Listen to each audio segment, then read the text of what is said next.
नया IBN 7 हौसला है।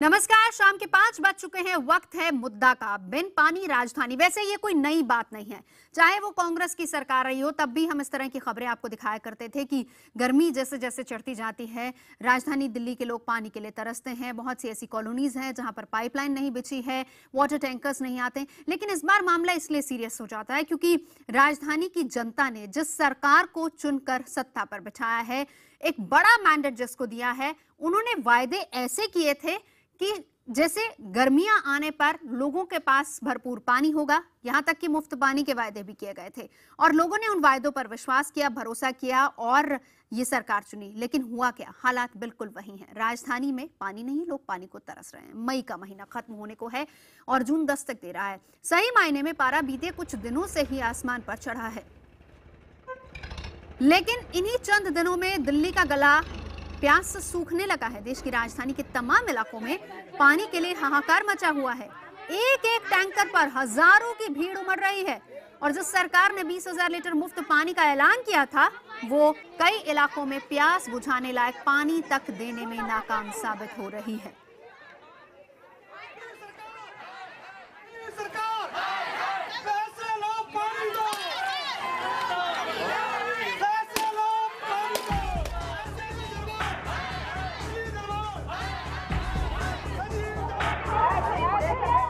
अगर गर्मी का पारा लगातार ऊपर जा रहा है तो लोगों का पारा भी। लेकिन ये गुस्सा, ये नाराजगी, ये आग बेवजह नहीं। जब आप देश की राजधानी में रहते हो, वोट देते हो, तमाम टैक्स चुकाते हो, तो आपको प्यास बुझाने के लिए पानी मिलना ही चाहिए। ये आपका हक है। खुद दिल्ली के मुख्यमंत्री बता चुके हैं कि जनता को साफ पानी मुहैया कराना हर सरकार का नैतिक दायित्व है। लेकिन इधर गर्मी ने अपने तेवर दिखाए, उधर राजधानी के तमाम इलाकों में हाहाकार मच गया। हमें पता है कि हम कितने परेशान हैं पानी से। 3-3 महीने हो जाते हैं पानी को हमको। मुझे पानी चाहिए, सोने का पानी चाहिए मुझे, क्योंकि मुझे पानी झगड़ा नहीं चाहिए, रोज रोज कलेश नहीं चाहिए। इसमें सर फूटता, फायदा क्या? लड़ाई झगड़ा होती गली में जब भी टैंकर आता तभी। तस्वीरें दिल्ली के चिल्ला इलाके की है। वो चिल्ला जो कहने को यमुना के करीब है, लेकिन पानी के मामले में सबसे पीछे। जिस मौसम में पानी की सबसे ज्यादा जरूरत है, उस मौसम में पानी उतना ही कम। बच्चे हों, महिलाएं हों या फिर उम्र के आखिरी पड़ाव पर खड़े लोग, पानी का टैंकर इलाके में आता है तो फिर बस वही दिखाई देता है और कोशिश होती है किसी भी तरह खाली बर्तनों को जिंदगी बख्शने वाली बूंदों से भरने की। क्योंकि आज अगर पानी मिला तो कम से कम 4 दिन तक प्यास बुझाई जा सकेगी, वरना तो चिल्ला में पानी हर दिन एक नई जंग का नाम है। 2 साल से ही आ रहा है। इससे पहले ना कोई टैंकर आता था, घर में तो सप्लाई वाली पानी की नामो निशान नहीं थी, बिल्कुल भी नहीं आता था। और आता भी था मतलब सप्लाई वाला पानी तो नाली का पानी, गंदगी जैसा। घर में तो फिर हमने बंद करवा दिया। नाली का पानी एकदम गंदा काला आता था। तो ऐसे पानी से क्या फायदा? मयूर विहार के पास बसे चिल्ला की सुबह कुछ ऐसे ही होती है। हाथों में कैन थामे निकल पड़ते हैं लोग। ये पानी की लड़ाई है जिसमें हर कोई अपने हिस्से की लड़ाई लड़ना चाहता है। इस मासूम को ही देखिए, माँ के साथ एक एक बोतल से ही हाथ बटा रहा है। उम्मीद यही कि बूंद बूंद करके आज का हिस्सा हासिल हो जाए। ये तस्वीर भी आपको भीतर तक हिला देती है। जिंदगी मुश्किल जरूर है, लेकिन प्यास उससे बड़ी मुश्किल। सो सारी ताकत समेटकर 2 बोतल पानी लेने आना ही पड़ता है। बहुत सारी यहाँ पर दिक्कतें हैं। कंप्लेन भी है लोगों की कि दिल्ली सरकार ने मुफ्त पानी का वादा किया था, लेकिन बावजूद उसके इनके घर में पीने का पानी नहीं आता है और कई लोगों को महीने में 1500 रुपए तक खर्चा करना पड़ता है पीने के पानी के लिए, दिल्ली जैसे शहर में। इस शहर में 3 महीने पहले एक वादा हुआ था 20,000 लीटर मुफ्त पानी का, लेकिन वो वादा इन लोगों के जहन में रोज कुरेदे जाने वाले जख्म की तरह है। क्योंकि 20,000 लीटर छोड़िए, गला तर करने भर पानी मिल जाए उतना बहुत है। दरअसल इस इलाके में पाइपलाइन तो है, लेकिन घरों में पानी नहीं आता। इलाके में बोरिंग की व्यवस्था है, लेकिन बोरिंग से आने वाला पानी पीने लायक नहीं। मुफ्तारों पर जो भैया वाले गरीब गुरबत वैसे मरेंगे, जो प्यास परेशान के पियेंगे तो कई के धोरे हैं, कई के धोर 9 पैसा। कितनी दिक्कत है पानी की आपको? बहुत ज्यादा दिक्कत है, गर्मी तो बहुत ही ज्यादा दिक्कत रहेगी। चिल्ला से दूर आपको लिए चलते हैं संगम विहार, दिल्ली का वो इलाका जो टैंकर माफिया और पानी की लगातार किल्लत के लिए बदनाम है। हालत ये कि यहाँ का सबसे बड़ा चुनावी मुद्दा हर बार पानी ही होता है, लेकिन हर साल मई जून आते ही पानी की परेशानी चरम पर पहुँच जाती है। हमसे कहा था 700 लीटर पानी मिलेगा फ्री तो छोड़ो, यहाँ पैसों में भी नहीं मिल रहा है। पानी नाम की तो चीज ही नहीं है। हम लोगों के बच्चों को देखो, हम लोग कपड़े भी 4-4 दिन में जाके उनको बदलते हैं कि बेटा पानी नहीं है, आज यही कपड़े पहनो, आज यही पानी। हम पानी के इतने परेशान हैं, हम किसी के आगे नहीं बोलते। आरोप तो ये भी है कि स्थानीय विधायक की मेहरबानी केवल अपनों पर होती है। इस अधिकार सोसाइटी के माध्यम से हम अपने मीडिया के मित्रों से गुजारिश करना चाहते हैं कि हमारी आवाज़ को जो आज तक दबाया गया है, हम चाहते हैं कि हमारी सीएम साहब तक आवाज़ जाए। और हमारी संगम बिहार की जनता को वादा किया था हमारे विधायक साहब जी ने, जो प्रकाश जारवाल जी हैं, कि मैं 1 महीने के अंदर संगम बिहार की जनता को सोनिया बिहार का पानी ला करके टोटी के द्वारा दिलवाऊंगा। अब इन्होंने वादा किया कि अभी हम 1 साल और लगाएंगे लगभग। तो क्यों वो 18,48 इस गर्मी में पानी की किल्लत कैसे पानी की भयंकर किल्लत है जी। कई कॉलोनी हमारे संगम बिहार में ऐसी ना 2.5 महीने हो जाता उनको पानी नहीं मिलता। सरकार आम आदमी पार्टी की है और कम से कम दिल्ली जल बोर्ड तो सरकार के तहत ही आता है। ऐसे में जब हमने पानी की कमी का सवाल उठाया तो पार्टी को चुनावी वादे भुलाने में ही समझदारी नजर आई। आम आदमी पार्टी की सरकार सिस्टमिक सलूशन खोजने की कोशिश कर रही थी। हमने 2 काम किया। पहला काम ये किया कि हमने पानी मुफ्त करने का काम किया है, और फिर हमने जो टैंकर माफिया पे क्रैकडाउन शुरू किया है। ये हो सकता है कहीं कहीं एक-आध जगह अभी भी टैंकर माफिया काम कर रहे हों, लेकिन ज़्यादातर जगहों पर टैंकर माफिया की हालत आज खराब है।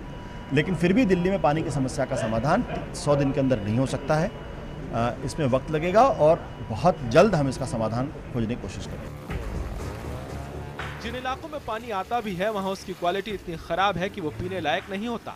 बीजेपी ने लगातार बढ़ रहे पानी के संकट को लेकर दिल्ली सरकार से विशेष विधानसभा सत्र बुलाने की मांग की है, ताकि सरकार को राजधानी में पानी की समस्या को लेकर वास्तविक हालात का पता चल पाए। सिर्फ पानी की नहीं, बिजली की भी उतनी ही दिक्कत है दिल्ली में। बड़े बड़े वायदे किए थे बिजली पानी के लिए, लेकिन आज बिजली के कारण भी लोग त्राही कर रहे हैं। कई घंटों के लिए बिजली जा रही है, फॉल्ट रिपेयर नहीं हो रहे हैं, और मुझे समझ नहीं आ रहा कि सरकार किस तरह काम कर रही है। जो चुनाव से पहले के वायदे थे वो तो हवा हो गए, अब तो नई तरह की लड़ाई सरकार ने शुरू कर दी। अभी तो पूरा जून पड़ा है और मॉनसून की लेट लतीफी का अंदाजा भी है। ऐसे में दिल्ली सरकार अगर टैंकर माफिया पर लगाम नहीं लगा पाई तो फिर बढ़ती गर्मी के साथ दिल्ली वालों के धधकते गुस्से को कौन रोकेगा। पायल भुवन के साथ अभिषेक कुमार, दिल्ली IBN 7।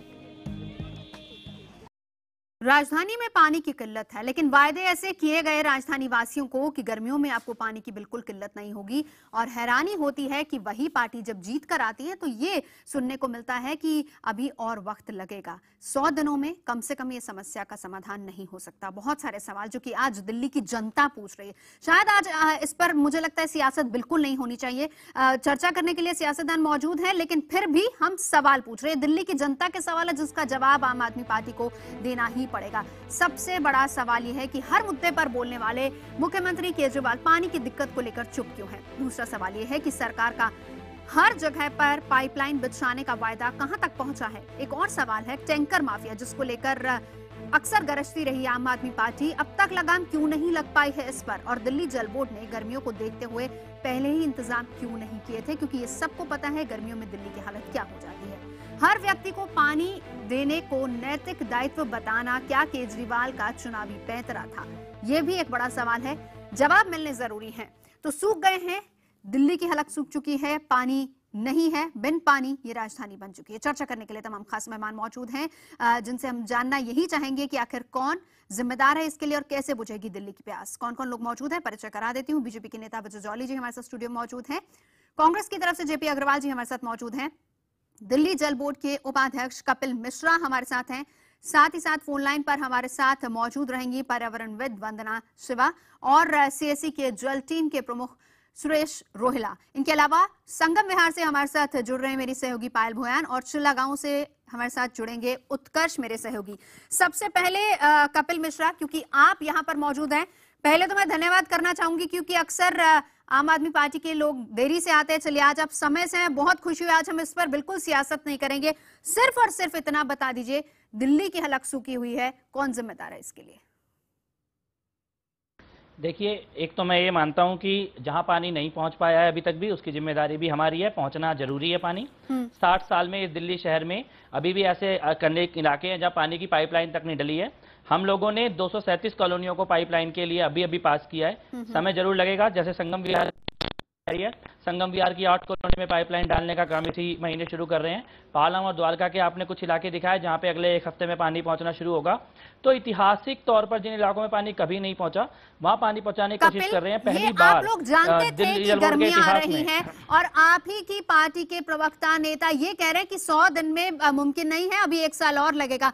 कम से कम दिल्ली को आप प्यासा तो नहीं मारते? ये आपको पता था 100 दिन में अगर प्रायोरिटी आप खुद ही बताइए। अरविंद केजरीवाल शुरू से ये कहते थे, शुरू से अरविंद केजरीवाल कहते थे कि प्रायोरिटी वाइज काम किए जाएंगे। प्रायोरिटी में पानी होना चाहिए था कि नहीं?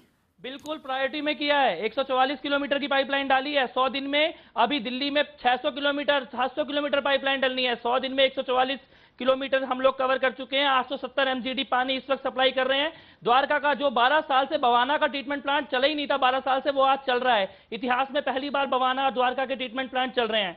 100 दिन में हम लोगों ने रात दिन एक करके पानी के लिए काम किया है। लेकिन अभी भी आप देखते हैं कि दिल्ली अभी भी प्यासी है। दिल्ली प्यासी है, ये आप जानते हैं। बिल्कुल दिल्ली प्यासी है, हमारी जिम्मेदारी है, इसे पूरा करेंगे।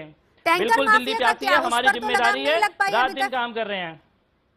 अभी तक आपके चैनल वाले भी ढूंढ रहे हैं, लेकिन टैंकर माफिया की एक भी स्टोरी लेकर नहीं आ पाए हैं। दिल्ली में टैंकर माफिया नियंत्रण में है। मेरे 2 संवाददाता हमारे साथ मौजूद है, मैं आपको लिए चलूंगी वहां। आपसे पहले बातचीत कर लूं क्योंकि वहां पर हकीकत हम आपको दिखाएंगे। लोग क्या कह रहे हैं? लोग कह रहे हैं कि टैंकर माफिया की भी मिली भगत होती है। अगर टैंकर एमएलए साइन करता है, वो पहुंचता है किसी इलाके में, तो वहां पर लोगों से पैसे मांगे जाते हैं। मैं आपको हम रियलिटी दिखाएंगे, दोनों रिपोर्टर्स मौजूद है। इसका जवाब दे दीजिए बस। जरूर जरूर दिखाइए, इसका जवाब दे दीजिए। इसका जवाब क्या है आपके पास? इस चीज का जवाब आप पहले कहते आए हैं कि जल बोर्ड, आप पिछली सरकारों पर आरोप लगाते आए हैं कि शीला दीक्षित के साथ जल बोर्ड और टैंकर माफिया की सबकी मिली भगत है, इसलिए होता है। लेकिन अब क्या आपके भी तमाम नेता मिले हुए हैं? क्योंकि टैंकर माफिया पर तो लगाम नहीं लग पाई है अभी तक। दिल्ली में टैंकर माफिया पूरी तरह नियंत्रण में है आज की तारीख में। कुछ जगह अपवाद तौर पर कोई ज्यादा ही बहादुरी कर रहा होगा, उसको भी पकड़ के जेल के अंदर डाल देंगे। ठीक है, कपिल रहिए हमारे साथ। पायल भोयान, अगर आप इस चर्चा को सुन रही हैं, मैं आपसे जानना चाहूंगी पायल, क्या वहां पर लोगों के पास टैंकर में पानी पहुंचता है? क्या स्थिति है वहां पर, जरा क्लियर कीजिए। बिल्कुल नवजोत, प्रॉब्लम वही है, पानी की समस्या, लेकिन वादे इस बार नए थे। लोगों का यकीन इस बार आम आदमी पार्टी पर नया हमने देखा किस तरीके से आम आदमी पार्टी को दिल्ली की जनता ने प्यार किया, वोट करा। लेकिन संगम विहार में लोग हमारे साथ हैं, उनसे पूछते हैं। पानी की दिक्कत संगम विहार में बहुत पहले से है, नई बात नहीं है, लेकिन वादे किए गए थे आम आदमी पार्टी की तरफ से। ये बताइए कि कितनी दिक्कत है और जो टैंकर्स आते हैं, क्या आप लोग अपने पैसों से कुछ पानी खरीदते हैं, खर्चा करना पड़ता है? जी जी बिल्कुल सही कहा आपने। इतनी समस्या पानी की, 20-20 दिन तक लोगों को पानी नहीं मिलता है और पानी जो स्टोर करते हैं उसमें कीड़े पड़ जाते हैं और पानी पीने के लिए वही व्यक्ति उसको छान छान के मजबूर होते पानी पीने। सरकार की तरफ से जो टैंकर आते हैं, कभी टैंकर आते हैं, वो कभी महीने में एक बार कभी आ गया तो आ गया, वो भी जो विधायक के चमचे होंगे या जो विधायक के जानने वाले होंगे उनको देगा पानी। पब्लिक को तो कहाँ मिल रहा है? हम तो आम पब्लिक में है ना। पर एक जवाब मैं ले लेती हूँ। कपिल मिश्रा, सुन लिया आपने संगम विहार से लोगों की राय। जो विधायक के क्लोज होते हैं उनके पास टैंकर पहुंचता है, अदरवाइज पैसे लेकर इनको पानी खरीदना पड़ता है। इसका जवाब दे दीजिए। हम नहीं कह रहे, ये दिल्ली की जनता कह रही है। मैं आपको दे रहा हूँ जवाब सुन तो लीजिए। संगम विहार ऐतिहासिक तौर पर पानी के मामले में सूखा इलाका रहा। यूनाइटेड नेशन और वर्ल्ड बैंक की रिपोर्ट भी आई है। हम लोग ये पहली सरकार है जिसने संगम विहार की 8 कॉलोनी में पाइपलाइन डालने का काम शुरू कर दिया है। ओखला ट्रीटमेंट प्लांट से, जिसको हम 20 MGD तक लेके जा रहे हैं, वहां सीधा संगम विहार में पानी की सप्लाई शुरू की जा रही है। टैंकर भी हमने बढ़ाए हैं और वहां प्राइवेट माफिया के पास ट्यूबवेल होते थे, जिसको दिल्ली जल बोर्ड ने SDM के साथ जाकर छीनकर जनता के हवाले कर दिया है। अभी भी जो आपने लोगों को दिखाया, बिल्कुल उनकी शिकायत जायज है। एक महीने में मैं ये कह रहा हूँ, लोगों की शिकायत बिल्कुल जायज है। संगम विहार ऐतिहासिक तौर पर पानी की कमी वाला इलाका रहा है, दूर करने के लिए और प्रयास करेंगे, जनता की शिकायत को दूर किया जाएगा। ठीक है कपिल मिश्रा, एक और सवाल मेरा आपसे। लोग हमें फोन कर रहे हैं सुबह से, क्योंकि हम खबर दिखा रहे हैं। लोगों का ये कहना है, पालम विहार की हकीकत मैं बताती हूँ, कि उनके रिश्तेदार अगर उनके घर आना चाहते हैं तो वो कहते हैं कि आप नहा धो के आइएगा, क्योंकि हमारे पास सिर्फ पिलाने के लिए पानी, इसके अलावा हमारे पास हमारे घर में पानी नहीं। यानी लोग नहीं चाहते कि उनके घर पर कोई आए। ये स्थिति दिल्ली की बन चुकी है। मैं ये जानता हूँ पालम का जो इलाका है, खासकर राजनगर, जी, पालम और राजनगर, उस इलाके में कभी पानी नहीं पहुंचा। द्वारका का ट्रीटमेंट प्लांट हम लोगों ने शुरू किया है, वहां पर एक है कमांड टैंक नंबर 1, जिसमें रात दिन दिल्ली जल बोर्ड के कर्मचारी अभी डीडीए से लिया, 1 महीना भी नहीं हुआ है, काम कर रहे हैं और अगले 1 हफ्ते के अंदर पालम के हर इलाके में पानी पहुंचाने वाले हम लोग। पालम में, नजफगढ़ में, द्वारका में। और आपको मैं बताऊं, द्वारका जो कि टैंकर के लिए मशहूर था, आज द्वारका को हम लगभग अगले 10 जून तक टैंकर फ्री द्वारका कर देंगे। 10 जून तक ये दिल्ली जल बोर्ड का ही काम है। चलिए 10 दिन का इंतजार हमें भी रहेगा, लेकिन ये बताएं कि पालम इलाके में तो अगर विधायक साहब दस्तखत करते हैं तो तुरंत से टैंकर पहुंचता है, अगर दस्तखत नहीं होते तो इस इलाके में महीनों लोग तरस जाते हैं पानी के लिए। नहीं, मैं आपको एक बात बता दूं, आपकी गलतफहमी दूर कर देता हूं। एक तो पालम में विधायक साहब नहीं है, विधायिका है भावना गौड़ जी, और कोई किसी के दस्तखत से टैंकर नहीं जाते हैं, फोन करके टैंकर जाते हैं। ये अगर कोई व्यक्ति बोल रहा है तो वो झूठ बोल रहा है। ठीक है, ये दिल्ली की जनता बोल रही है, हम नहीं बोल रहे हैं। मैं उत्कर्ष के पास लिए चलती हूँ। उत्कर्ष मौजूद है चिल्ला गांव से। उत्कर्ष, वहां पर हालात क्या है, जरा बात कीजिए लोगों से। नहीं, मैंने जैसा बिल्कुल नवजोत, जैसा कि आपने अभी चर्चा में भी कहा, समस्या यही है कि टैंकर आता है। मेरे साथ यहाँ एक शख्स मौजूद हैं। दिन में ये बताइए कितनी बार टैंकर आता है? सिर्फ एक बार आता है जी, सुबह, वो भी एक बार। जो टैंकर आता है, क्या उससे आपके पानी की पूरी समस्या हल होती है? नहीं, बिल्कुल नहीं होती जी, आपस में लड़ाई बच जाती है इलाके में। देखिए, टैंकर जब आता है तो लोगों में आपस में भी लड़ाई मचती है। लड़ाई बजे कई बार गाँव के ऊपर जो अड्डा पड़ा है उसमें लड़ाई हो, खूब पूर्ति नहीं पड़ती उसमें। ये पहले शख्स नहीं है, मैंने यहाँ लोगों से बात की, वो यही कहते हैं कि टैंकर जिस समय पर आता है उस वक्त लोगों में काफी लड़ाई होती है। और भी लोग, क्या पानी कभी आपको खरीदना भी पड़ता है? हाँ, खरीदना पड़ता है, पूर्ति नहीं पड़ती तो और कहाँ से पूरी करेंगे इसकी? पूर्ति नहीं होती है तो पानी खरीदना पड़ता है। कितना पानी मिलता है? कब आवे? देखिए, यहाँ पानी कितना ले पाते हैं आप एक टैंकर से? 1 बाल्टी मुश्किल से मिलती है जी। देखिए, दिन में 1 बार टैंकर आता है, 1 बाल्टी मुश्किल से पानी मिलता है। टैंकर की राह देखी जाती है और उसके बावजूद खरीदना पड़ता है पानी। ये मैं नहीं कह रहा हूँ, यहाँ के लोग कह रहे हैं, और किसी से भी बात कर सकते हैं, और भी लोग यहाँ मौजूद हैं। ये बताइए पानी खरीदने के लिए पैसे कितने देते हैं? वो तो हिसाब होता है, जिस हिसाब से मिलता है जी, जैसा अपना गुजारा। फिर भी क्या एक हिसाब है? फिर भी क्या हिसाब है यहाँ पानी का? ये देखने को 2, 4, 5, 10 रुपए का हिसाब दे जाएंगे। बाकी तो ब्रश लेके है ना, बोतल भी लानी पड़ जाए मजबूरी में। पीने के पानी के लिए बोतल और 20-20, 30-30 रुपए के जो कैन आते हैं वो यहाँ लोग पीने के पानी के लिए खरीदते हैं। जी, हमारी है कि दादान का कब्जा पानी के अंदर भी। कोई बीजेपी का नेता बने, कोई कांग्रेस का, कोई आपस में बने, बेचारे गरीब आदमी रह जाते हैं। ये देखिए, नेताओं का पानी पर कब्जा है और पानी नेताओं को मिलता है, गरीब आदमी अभी भी पानी के लिए रह जा रहा है। कपिल मिश्रा, इसका जवाब दे दीजिए। अब मैं सवाल नहीं करूंगी, ये जनता आपसे सवाल कर रही है। हाँ, बिल्कुल इन्होंने सही कहा है। चिल्ला के क्षेत्र में पानी की गंभीर समस्या है। टैंकर जाता है, दिन में 1 बार टैंकर पहुंचता है, जो पीने के पानी की जरूरत को किसी हद तक पूरा कर पा रहा है, लेकिन ज्यादा जरूरत उससे पूरी नहीं हो पा रही है। चिल्ला गांव के लिए पाइपलाइन बिछाने का और पानी पहुंचाने के काम में हम लोग लगे हुए हैं। ये कुछ इलाके ऐसे हैं जो लगभग पिछले 60 सालों में भी, चिल्ला तो गांव है, ऐतिहासिक गांव है, लेकिन उसके बाद भी पिछले 60 सालों में पानी नहीं पहुंच पाया। हम लोग अब लगे हैं, अब हम लोगों ने 237 कॉलोनियों को चिन्हित किया, जिनमें 1 साल में पानी पहुंचाने जा रहे हैं। मैं ये मानता हूं गंभीर समस्या है, दुखद है कि लोगों तक पानी नहीं पहुंचा। जिम्मेदारी हमारी है, ये भी मानता हूं, और पानी पहुंचाकर रहेंगे। अगले 3 साल में दिल्ली के हर घर में पाइप से पीने का पानी पहुंचेगा। इस मिशन पे हम लोग काम कर रहे हैं। 3 साल लगेंगे? कपिल, ये तो बहुत हैरानी की बात है। आप लोग तो जब सत्ता में आए थे, आप तो कह रहे थे कि प्रायोरिटी वाइज काम होगा। 100 दिन में केजरीवाल तो ऐसे दावे कर रहे थे। 3 साल में कर देंगे जो 60 साल में। आप एक जगह दिखा दीजिए झूठ बोलने से पहले कि 100 दिन में हर घर तक पानी पहुंचाने का हमने वादा किया था। नहीं, आपने जनता से वादे किए, पाइप पहुंचाने का वादा किया था। क्या जनता से वादे किए कि हम सारे काम पूरे करेंगे? कब होंगे? जनता पूछ रही है। चैनल पे सफेद झूठ नहीं होना चाहिए, आपके चैनल पे सफेद झूठ नहीं चलना चाहिए। मैं जेपी अग्रवाल जी आपको इंक्लूड करना चाहूंगी यहाँ पर। जेपी अग्रवाल जी, मैं आपको इंक्लूड करना चाहूंगी। वोट लेने की जब बारी आती है, तमाम वायदे कर दिए जाते हैं, लेकिन उसके बाद सरकार बनने के बाद जनता का रोना वही। आपने अभी लोगों की बात भी सुनी, लोग सीधे तौर पर यही कह रहे हैं कि सारी सियासी पार्टियों की मिली भगत है, पिस रही है जनता।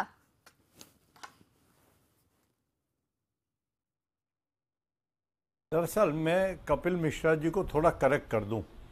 60 साल पहले दिल्ली की ये आबादी नहीं थी जो आबादी आज है। नंबर 2, जो अनऑथराइज्ड कॉलोनियां दिल्ली में ओवर द पीरियड 15 साल में 20 साल में बनी। अग्रवाल जी आप कोई बात नहीं, कपिल साहब आप बोल रहे हैं 60 साल पहले। कपिल साहब आप बोल रहे हैं, उसके बाद मैं बोल दिल्ली में था या नहीं था ये तो बता दीजिए। आप बोल लो, आप अपनी बात कह दो फिर मैं बोल तो रहा हूँ। बिल्कुल, मैं यही, मेरे को बोलने दीजिए। 60 साल पहले दिल्ली में चिल्ला गांव था कि नहीं था? और अगर था तो कांग्रेस और भाजपा वहां तक पानी क्यों नहीं पहुंचा पाई? 60 साल पहले दिल्ली में चिल्ला गांव था या नहीं था? और अगर था तो वहां तक पानी क्यों नहीं पहुंचा कांग्रेस और भाजपा की सरकारों के बावजूद? बात रखिए अपनी जी। अब इनको कहिए मेहरबानी करके, जब ये डिबेट में बैठे हैं ना, अगर इन्हीं को बोलना है तो बाकी सबकी जरूरत नहीं है। आप हमें मना कर दें, चले जाए। आज ये सरकार में आए हैं, ये कह के आए हैं कि कांग्रेस बिल्कुल नाकारा है, कांग्रेस पानी नहीं दे पाई, कांग्रेस दिल्ली को समझते नहीं है, कांग्रेस को दिल्ली के बारे में कुछ नहीं मालूम, हम पानी देंगे। जब ये चुनाव जीत कर आए हैं तो इनकी जिम्मेदारी है ये बताएं कि दिल्ली में पानी कब देंगे, कैसे देंगे, और जो हालत खराब हो रही है वो कैसे ठीक होगी। आपने चुनावी वायदे तो आसमान भर के कर लिए, लेकिन जमीनी हकीकत आजकल ये है कि अभी आपने बहुत सारे एरिया का नाम लिया, जिसमें से एक कपिल मिश्रा का एरिया भी है। इनसे कहिए अपने क्षेत्र में जाके देखे जहां पानी की लाइनें नहीं है, बुराड़ी जाकर देखे, बवाना जाकर देखे, मटियाला जाकर देखे, मुंडका जाकर देखे। ऐसी बहुत सारी चारों तरफ की जहां अनऑथराइज्ड कॉलोनियां हैं, वहां आज एक एक बूंद पानी के लिए लोग तरस रहे हैं। 1100 MGD पानी चाहिए। मैं कपिल मिश्रा से ये चाहता हूं, ये एक पेपर आज ये बताएं कि 1100 MGD पानी ये कहां से लाएंगे, कैसे लाएंगे, कितनी पानी की लाइनों की कमी है, कितनी पॉपुलेशन है दिल्ली में, उसमें ये क्या गेम प्लान इनका है जिसके हिसाब से पानी पूरा करेंगे। सिर्फ ये कह देना कि 20,000 लीटर पानी हम फ्री देंगे, उससे लोगों की लाइनें नहीं गिर जाएंगी, उससे लोगों को पानी नहीं मिल जाएगा। आपको आज अगर आप सरकार में हैं तो आपकी जिम्मेदारी बनती है कि आप जनता को जवाब दें। आज हमारा सवाल करने का हक है, आपका जवाब देने का हक है, क्योंकि आप सरकार में बैठे हैं। आप अगर हमसे सवाल करते हैं तो उन सवालों का जवाब है हमारे पास। 15 साल के अंदर बढ़ती हुई दिल्ली को जो स्वरूप देना था वो काम हमने करे, हमसे छूटे भी हैं, तभी तो हारे हम। अगर हमारे काम ठीक होते और वो सारी चीज पूरी कर ली तो आपका नंबर ही नहीं आता। जी जेपी जी, कपिल जवाब दे दीजिए। साहब आज सवाल ये आप हमें गाली देते हैं। ठीक है जेपी जी, विजय जी को भी इंक्लूड करना है, ब्रेक का वक्त हो रहा है, जल्दी से कपिल का जवाब ले लेते हैं। जेपी जी, कपिल। जल्दी से नहीं, इन्होंने जो सवाल पूछे सभी सवालों का जवाब दे देता हूं। पहले तो इन्होंने बिल्कुल सही कहा मेरे क्षेत्र के बारे में। सोनिया विहार वाटर ट्रीटमेंट प्लांट से पूरी दिल्ली को पानी मिलता था, लेकिन सोनिया विहार को पानी नहीं मिलता था। हम लोग अब वहां पे 2 UGR रेनीवेल बनवा के सोनिया विहार और श्रीराम कॉलोनी को पानी देने के काम कर रहे हैं। आपको पता है UGR बनाने में और पानी देने में कम से कम कितना टाइम लगता है? 1 साल के अंदर इस काम को पूरा कर देंगे। सोनिया विहार को पानी नहीं मिला, सोनिया विहार ट्रीटमेंट प्लांट से बहुत बड़ी जाती हुई थी, आपकी सरकार थी तब इस दिल्ली के अंदर। दूसरी चीज आपने कहा कितना पानी कहां से लाएंगे? 835 MGD पानी था, आज से 100 दिन पहले 870 MGD पे पहुंचा दिया है। इस साल के अंत तक 900 पे पहुंचा देंगे। 100 MGD हम लोग ग्राउंड वाटर पानी बचाने वाले हैं। मेरी बात पूरी सुन लीजिए। 100 MGD हम लोग ग्राउंड वाटर पानी बचाने वाले हैं, उसकी हमने नोटिफिकेशन जारी कर दी है। उसके अलावा कोरोनेशन पिलर के पास हमारी प्रोजेक्ट लग रही है, वहां से पानी लाएंगे। द्वारका और बवाना दोनों चालू हो गए हैं, वहां से पानी हमारा बढ़ने वाला है। 344 कॉलोनी बची है दिल्ली में जहां पर पानी नहीं पहुंचा है। 158 कॉलोनियों में 1 साल के अंदर पहुंचेगा, बाकी 237 में अगले साल दिसंबर तक पहुंचेगा, और 3 साल के अंदर दिल्ली के एक एक घर तक पीने का पानी पहुंचा देंगे। ये योजना हमारे पास है, 60 साल में आप नहीं बना पाए इस योजना को। जेपी जी जवाब है, जिस हिसाब से कपिल बोल रहे हैं मुझे लग रहा है कि सबको दिल्ली शिफ्ट हो जाना चाहिए। इतना पानी तो शायद पंजाब और हरियाणा में भी नहीं होगा जितना दिल्ली को मिलने वाला है।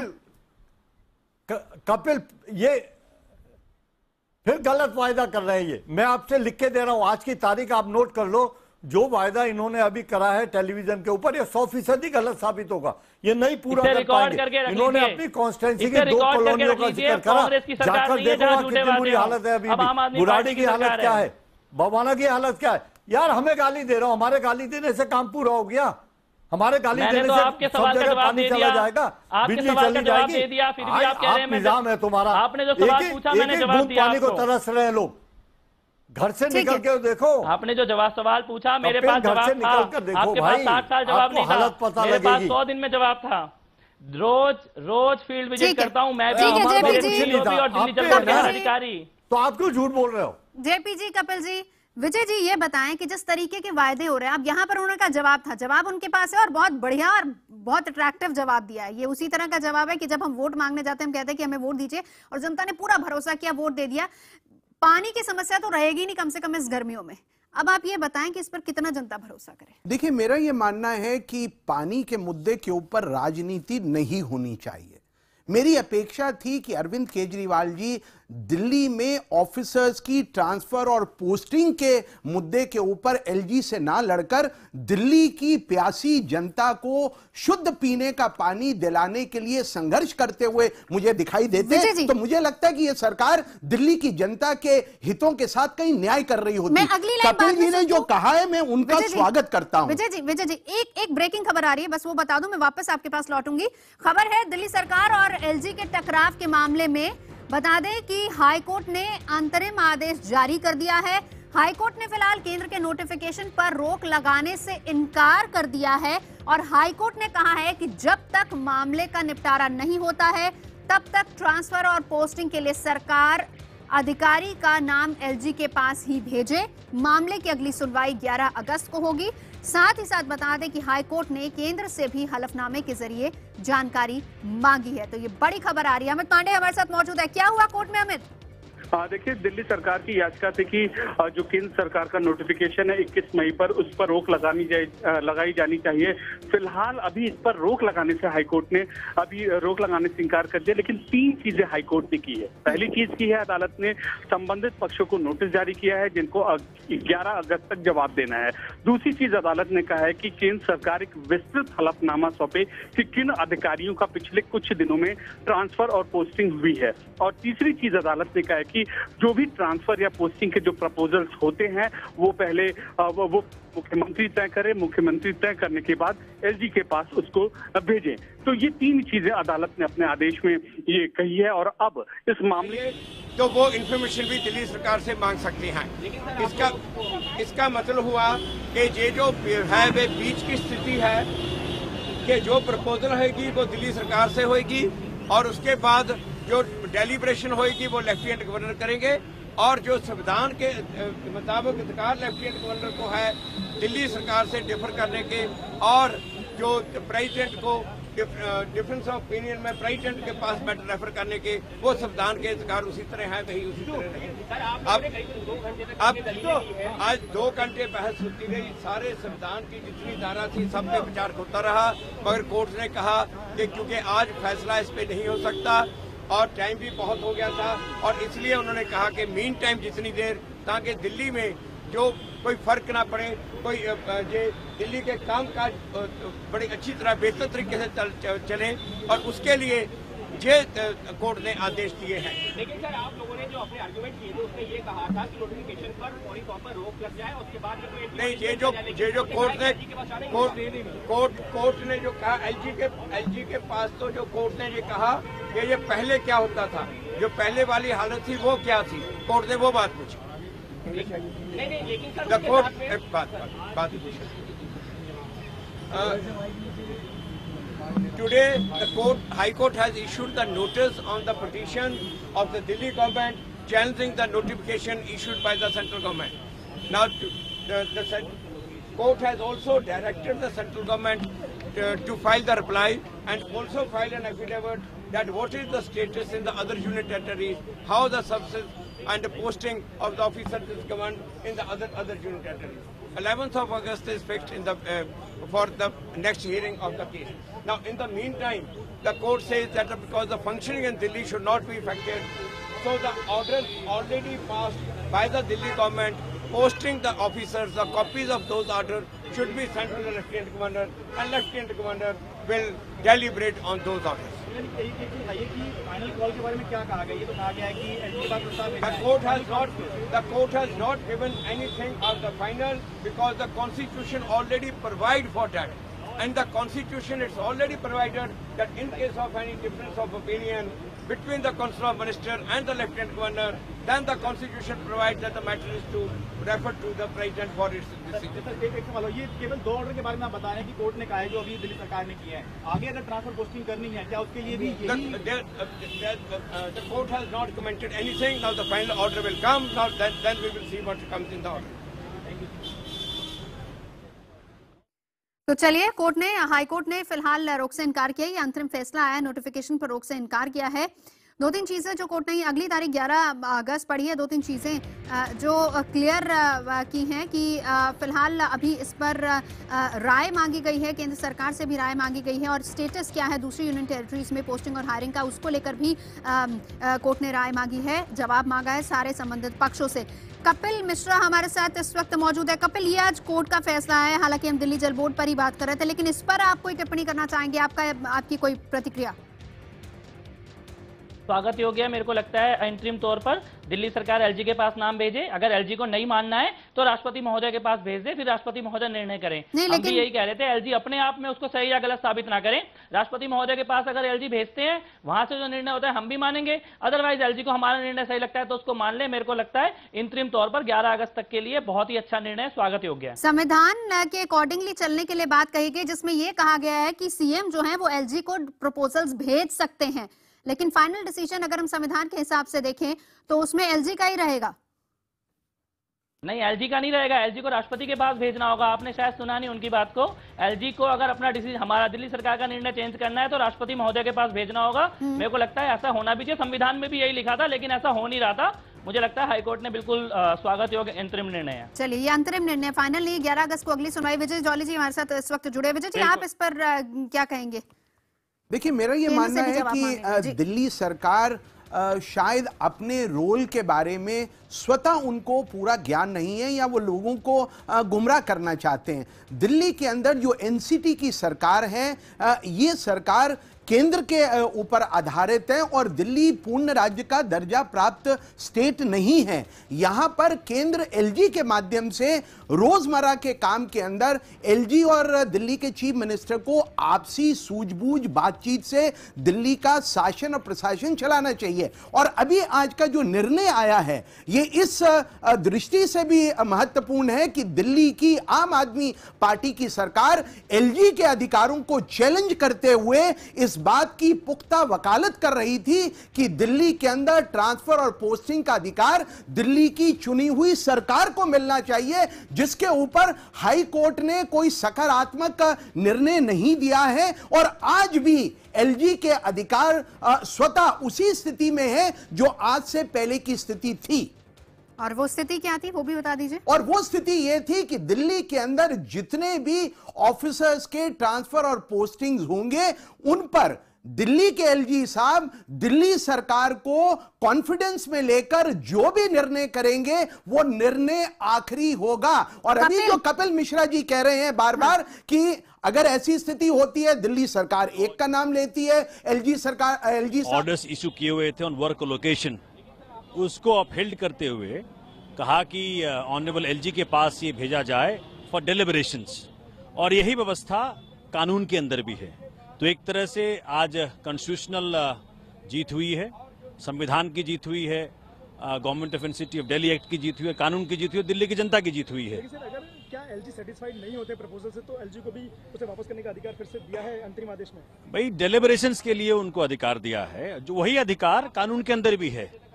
तो कोई भी रिफ्यूजल और कोई भी डिफरेंट व्यू ऑनरेबल एलजी का बगैर ग्राउंड का हो ही नहीं सकता। उन्हें ग्राउंड देना पड़ेगा, भाई हम क्यों इसे सेटिस्फाइड नहीं है।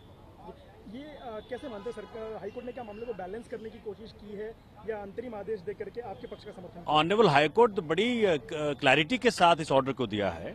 साथ में ये भी कहा है कि सरकार क्यों चुनी जाती है। अगर वो अपने ऑफिस को लोकेट ही ना कर सके, अगर काम लोकेट ना कर सके, तो क्यों चुनी जाती है सरकार। इसके कारण ऑनरेबल हाईकोर्ट ने यह भी कहा केंद्र सरकार को कि आप और राज्यों में क्या व्यवस्था है और यूटीज में क्या व्यवस्था है, उस पर भी एक आप एफिडेविट फाइल करें। आज दिल्ली के लोगों की जीत हुई है।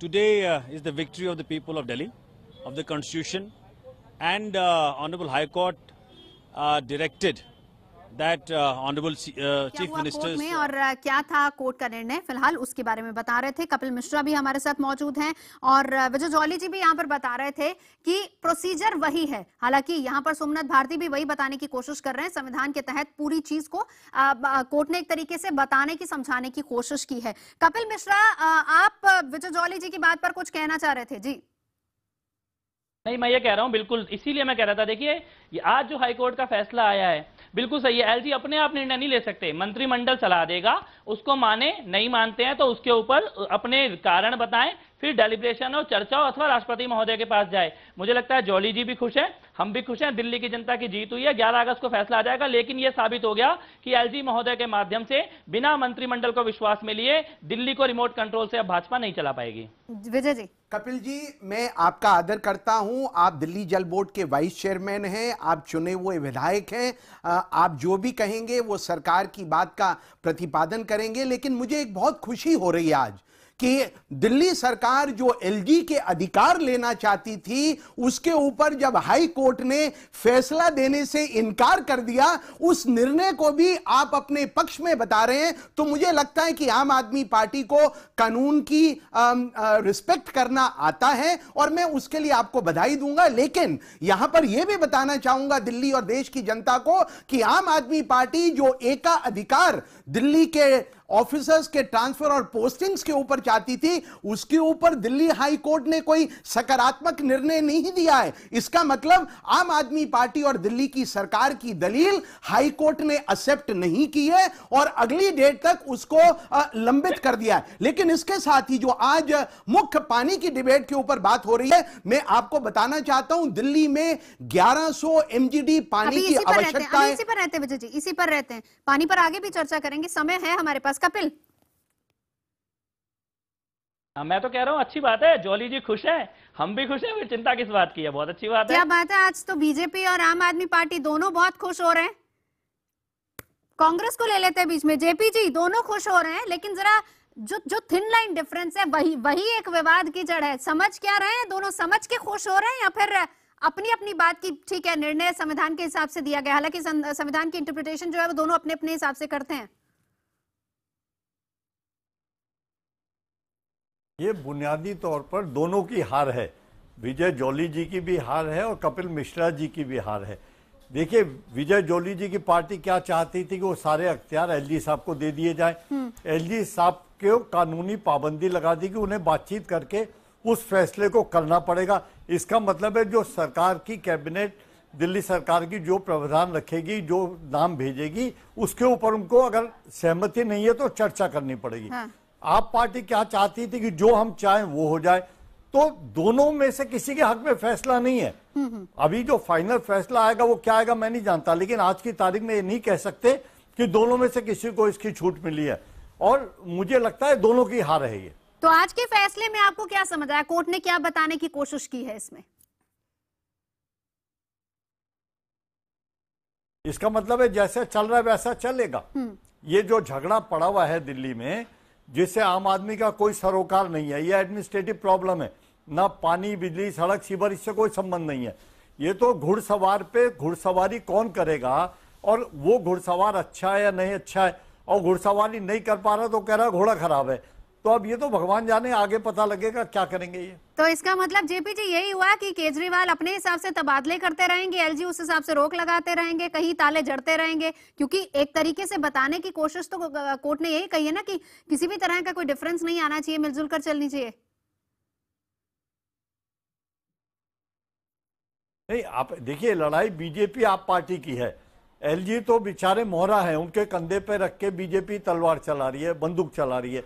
आप पार्टी क्योंकि नए नए आए हैं, अभी वो एडमिनिस्ट्रेटिव कंट्रोल चाहते हैं अपना, और ज़रूरत से ज़्यादा चाहते हैं, क्योंकि अभी मुझे लगता है, माफ़ करिए, उतना एक्सपीरियंस हेड को एडमिनिस्ट्रेशन का नहीं है, तो वो तजुर्बा अभी आया भी नहीं कि कैसे अफसरों से काम लिया जाएगा।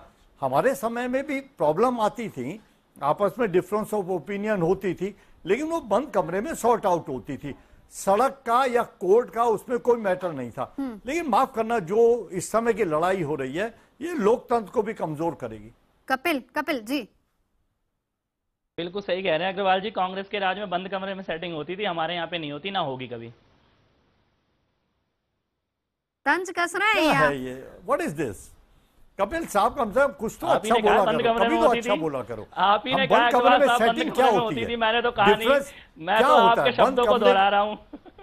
सर सड़क पे एलजी के साथ जो वातावरण आपने बनाया, सड़क पे लड़े, सड़क पे लड़ना चाहिए था। हमारी सेंटर में गवर्नमेंट थी, हमारी नीचे गवर्नमेंट थी, हम बंद कमरे में बैठकर उनके फैसले करते सवाल पूछ रहे हैं। आप जब सवाल मुझसे पूछ रहे हैं तो मेरे पास अधिकार भी होने चाहिए उनको देने के लिए। सर लड़ो आप, इसका तो कोई इलाज नहीं है ना। लड़ेंगे और जीतेंगे। ऐसे लड़ाई अच्छी नहीं है। मेरा ये मानना है जो चीजें एलजी के साथ कमरे में होंगी वो सड़क पे नहीं हो सकती, माफ करना। ठीक है विजय जी, आपका एक अफसर आपका कहना मानने को तैयार नहीं है आपके व्यवहार की वजह से। जी जेपी जी, मैं विजय जी का एक रिएक्शन ले पैदा कर दिया। एडमिनिस्ट्रेशन शांति से चलाया जाता है।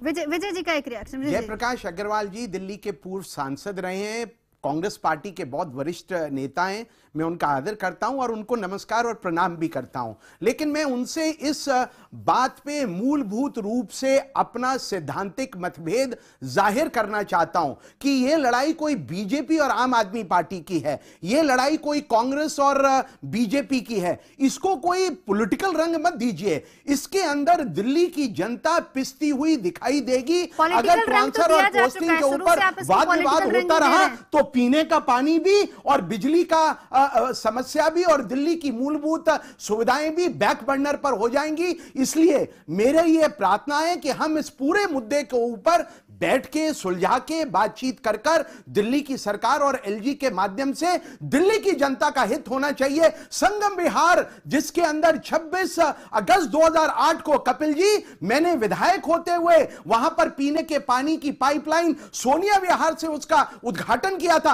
आज 7 साल होने के बाद भी और आपके सत्ता के 100 दिन पूरे होने के बाद भी संगम विहार की जनता प्यासी रहे, उसके ऊपर आपकी सरकार को भी और दिल्ली के ब्यूरोक्रेट्स को भी कुछ ना कुछ जरूर कहना होगा। ठीक है, इसी का जवाब कपिल आपसे लूंगी, लेकिन इस छोटे से ब्रेक के बाद तुरंत लौटते हैं और इसी का जवाब जानेंगे।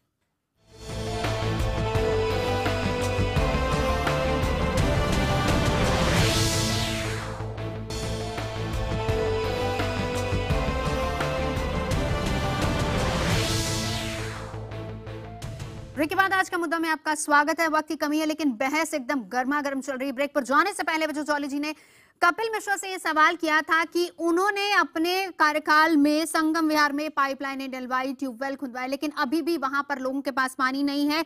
ये इसलिए भी हम कह रहे हैं कि मेरी सहयोगी पायल कुछ ही क्षण पहले वहां पर मौजूद थी जहां पर लोग मजबूर हो रहे हैं पानी खरीद कर पीने के लिए। बिल्कुल सही कह रहे हैं आप। संगम विहार मैं खुद जाकर देख के आया हूँ, सूखा हुआ इलाका है। जौली साहब ने पाइपलाइन कभी डलवाई जरूर थी थोड़े से इलाके में, लेकिन उस पाइपलाइन में पानी नहीं चला था। पानी चलवाना शुरू किया है। 8 कॉलोनियां संगम विहार की पास हुई हैं। 38 कॉलोनियां हैं पूरी इस क्षेत्र के अंदर जहां पर पाइपलाइन डलनी है। 38 के 38 कॉलोनियों को हम लोग अगले 3 से 4 महीने के अंदर पास करवा के वहां पाइपलाइन डलवाने का शुरू करेंगे टेंडर, और 1 साल में संगम विहार में पाइप वाटर सप्लाई कर देंगे। जो ट्यूबवेल की बात जौली साहब कर रहे हैं वो भी भूमि माफिया, वाटर माफिया कब्जे में चले गए थे। 100 ट्यूबवेल हमारी सरकार ने छुटवाकर जनता के हवाले किए हैं। अभी भी कुछ ट्यूबवेल ऐसे हैं जो माफिया के पास हैं, तो बिल्कुल इंतजार थोड़ा सा ही करना होगा। और जैसा कि मैंने फिर कहा, 3 साल में दिल्ली के हर घर में पानी पहुंचाने के लिए संकल्पित है, मिशन है। इंतजार नहीं कपिल, आप जानते थे जो नहीं हुआ, जो 8 साल में नहीं हुआ वो 3 साल में कर देंगे। तो फिर तो बात नहीं बनेगी। आप तो इसी लेकिन आपको ये बात, मेरे को लगता है पत्रकार होने के नाते बड़ी सामान्य सी समझदारी है कि 100 दिन में, सामान्य सी समझदारी है कि 100 दिन में पाइपलाइन नहीं डलने वाली थी। कभी ऐसा वादा नहीं था। मुझे लगता है पत्रकार होने के नाते इतना सा समझ आप अगर दिखाते तो बड़ा अच्छा लगता। अरविंद केजरीवाल विधानसभा में जाकर ये कहते हैं कि दिल्ली के किसी भी इलाके में अगर वाटर क्राइसिस होगा तो प्रधानमंत्री, राष्ट्रपति और जरूरी जगह जिसमें अस्पताल आते हैं उनको छोड़कर सब जगह पर बराबर कटौती की जाएगी पानी की। कहाँ हो रही है कटौती? एक इलाके में हो रही है, बाकी इलाकों में नहीं है। नहीं, ऐसा बिल्कुल नहीं है। पानी की दिल्ली की बात बता रहे थे, वहां पर सबसे ज्यादा पानी मिलता है लोगों को। कहाँ पर? ल्यूटियन दिल्ली में सबसे ज्यादा पानी मिलता है लोगों को। नहीं, इस बार पहली बार ऐसा हो रहा है जब कटौती हो रही है तो सभी की हो रही है, इसीलिए आपको लुटियन जोन से भी शिकायत करने वाले बैठे हुए मिल जाएंगे। लेकिन फिर भी मैं ये कह रहा हूं, मैं आपकी इस बात को अच्छी तरह मानता हूं। कपिल जी, मैं आपसे एक बात बड़ी विनम्रता से आपका ध्यान दिलाना चाहता हूं। आप दिल्ली जल बोर्ड के वाइस चेयरमैन हैं। मैं आपको बताना चाहता हूं कि 2013 और 14 के अंदर दिल्ली जल बोर्ड का बजट था 3,991 करोड़। और 2014 और 15 में वो बजट 23 करोड़ रुपया कम होके 3,928 करोड़ रहा। तो मुझे नहीं लगता कि आपकी सरकार की पानी के मुद्दे के ऊपर कोई प्रायोरिटी है। अगर प्रायोरिटी होती तो बजट मेरे पास आज ही हम लोगों ने दिल्ली जल बोर्ड का बजट है कि इंतजार कीजिए, कम से कम 3 साल और लगेंगे कि हर इलाके में पाइपलाइन डलेगी और फिर लोगों को पानी मिलेगा। और इस बार लगता यही है, कपिल ने जो जवाब दिया कि कम से कम ये गर्मियां तो लोगों को पानी के लिए तरसना पड़ेगा। मुद्दा में फिलहाल इतना ही।